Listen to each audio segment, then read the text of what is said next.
तुमसा कोई प्यारा कोई मासूम नहीं है। जो 90 के दशक का वो सुपरहिट गाना जिसने पूरे हिंदुस्तान को झुमा दिया था, और आज भी अगर वो गाना बज जाए तो शायद हम सभी इस गाने पर जरूर झूम उठेंगे।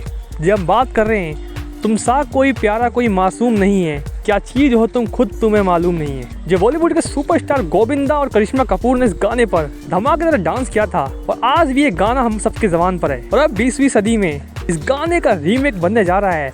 जो उस तरफ थे कुमार सानू, और अब है भोजपुरी फिल्म इंडस्ट्री के सबसे बड़े सिंगर, आप ये भी कह सकते हैं सबसे बड़ी फैन फॉलोइंग वाले singer power star Pawan Singh, और इन्हीं की वॉइस में ये गाना रिलीज होने को तैयार है आप सभी के बीच, जिसके ट्रेजर को आप सभी ने जरूर देख लिया होगा। और इसके साथ साथ गोविंदा ने भी अपना रिएक्शन दिया है पावर स्टार पवन सिंह के इस न्यू वर्जन गाने को लेकर, जिसमें गोविंदा का भी साफ कहना है कि वो भी वेट कर रहे हैं इस गाने को सुनने के लिए। हालांकि पवन सिंह शुरू से ही गोविंदा को पसंद करते आ रहे हैं, तो अभी हाल ही में गोविंदा ने पवन सिंह के साथ होली पर धमाकेदार स्टेज शो भी किया था। खबरों की माने तो 10 तारीख को आप सभी के बीच इस गाने को फुल वीडियो में टिप्स म्यूजिक भोजपुरी चैनल पर रिलीज कर दिया जाएगा। फाइनली फोन कर रहा है वेट इस सुपरहिट गाने का। और क्या लगता है आप सभी को, जब ये गाना टिप्स म्यूजिक पर रिलीज होगा तो एक दिन में कितने मिलियंस की व्यू को अचीव करेगा?